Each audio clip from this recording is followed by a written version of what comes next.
نحمده ونصلي ونسلم على رسوله الكريم اما بعد فاعوذ باللہ من الشیطان الرجیم بسم اللہ الرحمن الرحیم۔ آج ہم سورۃ البقرہ کی آیت نمبر 142 پڑھیں گے اور یہ دوسرے پارے کی پہلی آیت ہے۔ پہلے ہمارا ایک پارہ مکمل ہو چکا ہے، اب دوسرا پارہ شروع ہو رہا ہے اور اس کی پہلی آیت ہے۔ اس آیت کا خلاصہ یہ ہے کہ اللہ تعالیٰ نے جو یہود و نصارہ کا اعتراض تھا اس اعتراض کو یہاں پر ذکر کیا ہے اور اس اعتراض کا حکیمانہ جواب ارشاد فرمایا ہے۔ ان کا اعتراض یہ تھا کہ رسول اللہ صلی اللہ علیہ وسلم نے 16-17 مہینے تک بیت المقدس کی طرف منہ کر کے نماز ادا کی تھی، تو پھر اللہ تعالیٰ کا حکم ہوا تو رسول اللہ صلی اللہ علیہ وسلم نے بیت المقدس سے بیت اللہ کی طرف، مسجد حرام کی طرف منہ کر کے نماز ادا کرنا شروع کی۔ تو ان کا یہ اعتراض تھا کہ اس طرح کیوں ہوا، تو اللہ تعالیٰ نے اس کا جواب ارشاد فرمایا ہے۔ ترجمہ دیکھتے ہیں۔ سیقول، ان قریب کہیں گے، السفہاء، بے وقوف۔ یہ سفہاء سفیہ کی جمع ہے اور سفیہ کا مطلب بے وقوف ہوتا ہے۔ ان قریب کہیں گے بے وقوف، من الناسی، لوگوں میں سے، ما، کس چیز نے، ولاہم، پھیر دیا ان کو، عن قبلتہم، ان کا مطلب سے، قبلتہم، ان کے قبلہ سے، التی کانوا علیہا، التی جس پر، کانوا وہ تھے، علیہا اس پر۔ قل، آپ فرما دیجئے، للہ المشرق والمغرب، للہ اللہ کے لیے ہے، مشرق اور مغرب۔ یہدی، وہ راہ دکھلاتا ہے، من یشاء، جس کو وہ چاہتا ہے،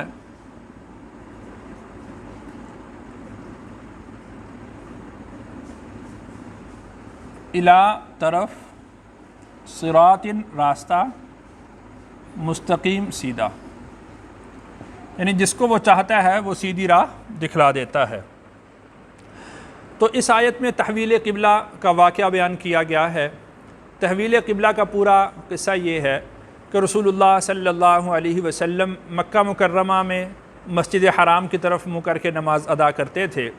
جب آپ علیہ الصلاۃ والسلام مکہ سے ہجرت فرما کر مدینہ منورہ میں آئے تو اللہ تعالیٰ نے حکم دیا کہ آپ مسجد اقصیٰ کی طرف منہ کر کے نماز ادا کریں۔ تو رسول اللہ صلی اللہ علیہ وسلم نے 16 یا 17 مہینے، اور بعض حضرات نے کہا ہے کہ 16.5 مہینے تک آپ صلی اللہ علیہ وسلم نے مسجد اقصیٰ کی طرف منہ کر کے نماز ادا کی۔ تو جو یہود و نصارہ تھے وہ اعتراض کرتے تھے۔ ان کا ایک اعتراض یہ تھا کہ نعوذ باللہ، رسول اللہ صلی اللہ علیہ وسلم ہمارے قبلہ کی پیروی تو کرتے ہیں، ہمارے مذہب کی پیروی نہیں کرتے۔ بعض لوگ یہ کہتے تھے کہ آہستہ آہستہ محمد صلی اللہ علیہ وسلم اپنے آباء و اجداد کے دین پر آ رہے ہیں، اب قبلہ مسجد اقصیٰ کو اختیار کیا ہے، آئندہ اپنے مذہب کو چھوڑ کر یہ یہودیت کی طرف یا نصرانیت کی طرف عنقریب آ جائیں گے۔ بعض لوگ یہ کہتے تھے کہ نعوذ باللہ، رسول اللہ صلی اللہ علیہ وسلم اپنے دین کے بارے میں متحیر ہیں، پریشان ہیں، مسجد حرام کی طرف کبھی منہ کر کے نماز ادا کرتے ہیں، کبھی مسجد اقصیٰ کی طرف منہ کر کے نماز ادا کرتے ہیں۔ تو اللہ تعالیٰ نے ان لوگوں کو جو آپ علیہ الصلاۃ والسلام پر اعتراض کرنے والے ہیں ان کو بے وقوف کہا۔ اس لیے بے وقوفی اس وجہ سے ہے کہ غلام کا کام اعتراض کرنا نہیں ہے، غلام کا کام اپنے آقا کا حکم ماننا ہے۔ اللہ تعالیٰ نے مکہ مکرمہ میں حکم دیا کہ مسجد حرام کی طرف منہ کر کے نماز ادا کرو، تو وہاں پر ایسے تھا۔ یہاں پر تشریف لائے تو اللہ تعالیٰ نے حکم یہ دیا کہ مسجد اقصیٰ کی طرف منہ کر کے نماز ادا کرو، تو مسجد اقصیٰ کی طرف منہ کر کے نماز ادا کی۔ تو رسول اللہ صلی اللہ علیہ وسلم کے دل میں ملال آتا تھا کہ یہ لوگ کس طرح کی باتیں کرتے ہیں. یعنی ایک سمجھدار آدمی جب کسی بیوقوف کی بات کو سنتا ہے تو دل تو کڑتا ہے. تو آپ علیہ الصلاۃ والسلام کے دل کے اندر اس طرح سے ملال پیدا ہوتا تھا. تو اللہ تعالیٰ نے اس کا جواب دے دیا کہ یہ لوگ بیوقوف ہیں. سیقول السفہاء، ان کو سفیہ قرار دے کر اللہ تعالیٰ نے رسول اللہ صلی اللہ علیہ وسلم کو تسلی دی کہ یہ تو بیوقوف ہیں، نادان ہیں. اب دیکھیے کہ آپ گلی میں جا رہے ہوں اور ایک بیوقوف آدمی پتھر اٹھا کے آپ کو مارے، آپ کیا کریں گے؟ آپ جواباً اس کو پتھر ماریں گے یا آپ اس کو گالی دیں گے؟ آپ کہیں گے بھی بیوقوف ہے، آپ چپ کر کے آگے گزر جائیں گے. تو یہی حالت ان یہودیوں کی یا نصرانیوں کی ہے کہ آپ ان کی باتوں سے پریشان نہ ہوں. یہ بیوقوف ہیں، نادان ہیں، یہ حقیقت کو نہیں سمجھتے. پھر اللہ تعالیٰ نے آگے ارشاد فرمایا کہ قل للہ المشرق والمغرب، آپ ان سے یہ فرما دیجئے کہ مشرق اور مغرب سب اللہ کا ہے. دیکھیے کہ اللہ کی ذات نہ مشرق کے ساتھ مقید ہے، نہ مغرب کے ساتھ مقید ہے، نہ شمال کے ساتھ مقید ہے، نہ جنوب کے ساتھ مقید ہے. اللہ تعالیٰ کی ذات تو ہمہ جہت ہے، اللہ کی ذات تو ہر طرف ہے، اور اللہ تعالیٰ جہت سے پاک ہیں. تو اللہ تعالیٰ نے یہ جو جگہ متعین کی ہے کہ تم اس طرف قبلہ یہ تمہارا متعین کر دیا گیا، اس طرف منہ کر کے نماز ادا کرو، وہ محض اس لیے ہے تاکہ تمہارے درمیان اتحاد رہے، تمہارے درمیان یگانگت رہے.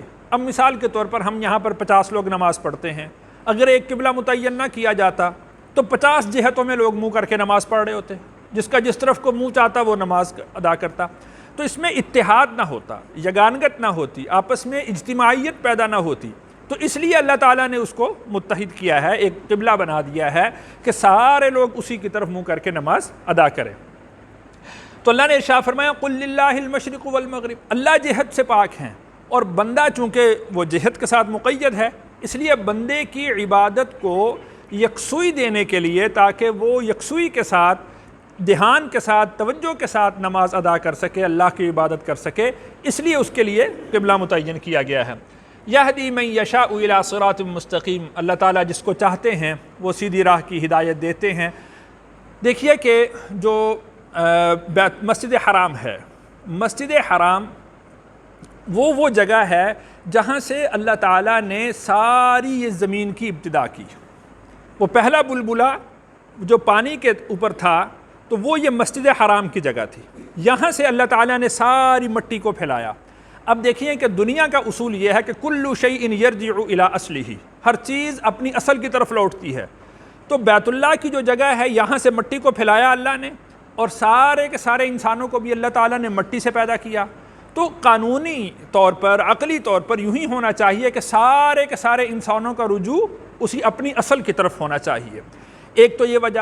دوسری وجہ یہ کہ جب اللہ تعالیٰ نے زمین اور آسمان کو بنا دیا تو پھر اللہ تعالیٰ نے حکم ارشاد فرمایا ائتیا طوعا او کرہا، کہ چاہے اپنی مرضی سے آؤ چاہے جبراً آؤ، تمہیں میری اطاعت کرنا ہوگی. تو جو بیت اللہ کی جگہ ہے، بیت اللہ کی جو زمین ہے، سب سے پہلے زمین کے اس ٹکڑے نے اللہ کی اس آواز پر لبیک کہا کہ ہم آپ کی طرف طوعاً آتے ہیں، یعنی اطاعت کرتے ہوئے خوش دلی کے ساتھ آپ کی طرف آتے ہیں، کرہن ہم آپ کی طرف نہیں آتے. تو اللہ تعالیٰ کو یہ جگہ اتنی پسند آئی کہ اللہ نے اس کو یعنی اس کو بیت اللہ کی جگہ قرار دیا اور اس کو مرکز قرار دیا. اور پھر تیسری وجہ یہ ہے کہ بیت اللہ جو جگہ ہے، اس بیت اللہ کے اوپر ہی بیت المعمور ہے. جس طرح یہ انسانوں کا قبلہ ہے، بیت المعمور وہ فرشتوں کا قبلہ ہے، اور اسی کے اوپر اللہ کا عرش بھی ہے. تو اللہ کی تجلیات کا مرکز بیت المعمور کی وجہ سے، اللہ کے عرش کی وجہ سے اللہ کی تجلیات کا مرکز وہ بیت اللہ ہے، وہ مسجد حرام ہے. تو رسول اللہ صلی اللہ علیہ وسلم تمام نبیوں میں افضل، آپ کی ملت تمام ملتوں سے افضل، اور آپ کا کعبہ اللہ تعالیٰ نے تمام کعبوں سے افضل متعین کیا ہے. اس کی وجوہات یہ ہیں. اور پھر رسول اللہ صلی اللہ علیہ وسلم نے جو مسجد اقصیٰ کی طرف منہ کر کے نماز ادا کی، اس میں بھی بہت ساری حکمتیں ہیں. دیکھیے کہ رسول اللہ صلی اللہ علیہ وسلم جب مکہ مکرمہ میں تھے، آپ علیہ الصلاۃ والسلام کو 10 نبوی میں، بعض حضرات نے 12 نبوی میں کہا ہے کہ معراج ہوئی. تو آپ علیہ الصلاۃ والسلام مسجد حرام سے مسجد اقصیٰ تک گئے. وہاں پر تمام انبیاء علیہم الصلاۃ والسلام کی امامت رسول اللہ صلی اللہ علیہ وسلم نے کروائی، اور وہاں سے پھر اللہ تعالیٰ کی ملاقات کے لیے، اللہ کی زیارت کے لیے تشریف لے گئے.